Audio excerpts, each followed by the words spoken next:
একটি টিয়া পাখির অভিশাপে অযোধ্যায় ফিরেও বনবাসে যেতে হয়েছিল সীতাকে। আপনি কি জানেন সেই অজানা কাহিনী?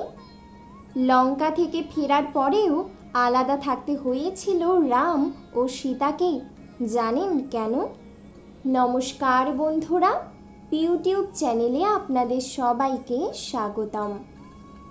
রামায়ণের কাহিনী আমাদের প্রত্যেকেরই জানা, তবে আমরা যতটা জানি তার চেয়েও বেশি আরও কিছু তথ্য রয়েছে যা নিয়ে বিশেষ আলোচনা হয় না। রামায়ণে সীতার অপহরণের পর রাম ও সীতাকে 14 বছর আলাদা থাকতে হয়েছিল। 14 বছর পর অযোধ্যায় ফিরেও খুব বেশি দিন একসঙ্গে থাকতে পারেননি তারা। এক ধোপার কথায় সীতাকে একাই বনবাসে পাঠান রাম। কিন্তু কেন রাম সীতাকে এই বিরহ বেদনা সহ্য করতে হয়েছিল তা কি জানেন? জানা যায় এক টিয়া পাখির অভিশাপের কারণে রাম সীতাকে লঙ্কা থেকে ফিরেও একা থাকতে হয়। তো চলুন জেনে নেওয়া যাক কি ছিল সেই কাহিনী। ছোটবেলায় সীতা নিজের বান্ধবীদের সঙ্গে বাগানে খেলছিলেন। তখনই টিয়া পাখির এক জুটির দিকে তার নজর যায়। পুরুষ ও স্ত্রী টিয়া পাখি পরস্পরের সঙ্গে কথা বলছিলেন। সীতা লুকিয়ে তাদের কথা শুনতে শুরু করেন।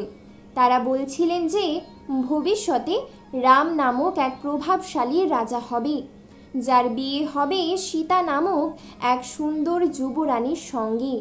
সীতা তাদের জিজ্ঞেস করেন যে এসব তারা কিভাবে জানল। তখন টিয়া পাখির জুটি সীতাকে জানায় যে মহর্ষি বাল্মীকি তাদের সব বলেছেন। তখন সীতা জানান যে যে যুবরানীর কথা তারা বলছে তিনি সেই সীতা। এই কথা শুনে টিয়া পাখির জুটি ভয় পেয়ে যায়। তারা বলে তারা উড়ে অনেক দূরে চলে যাবে ও কখনো ফিরে আসবে না। কিন্তু সীতা তাদের পথ আটকে বলেন যে তিনি নিজের সঙ্গেই তাদের রাখবেন।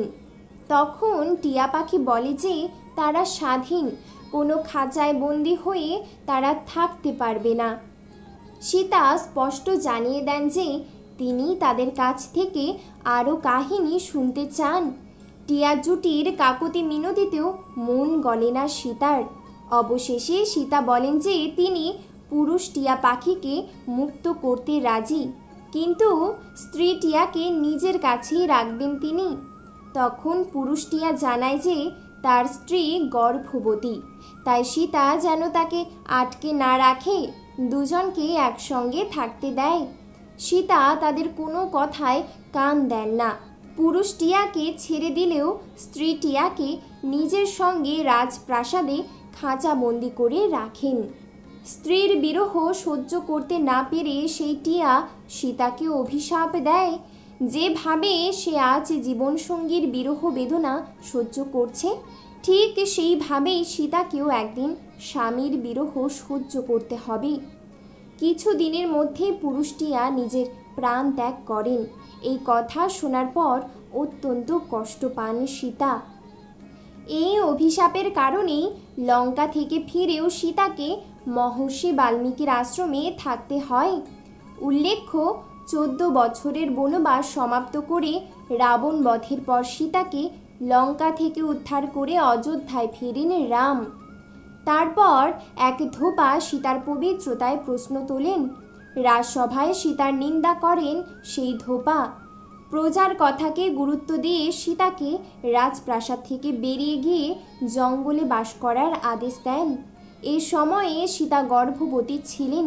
মহর্ষি বাল্মীকির আশ্রমে লব ও কুশের জন্ম দেন সীতা। কথিত আছে যে ধোপার অভিযোগে সীতাকে রাম থেকে আলাদা থাকতে হয়, সেই ধোপায় পূর্বজন্মে সেই টিয়া পাখি ছিলেন।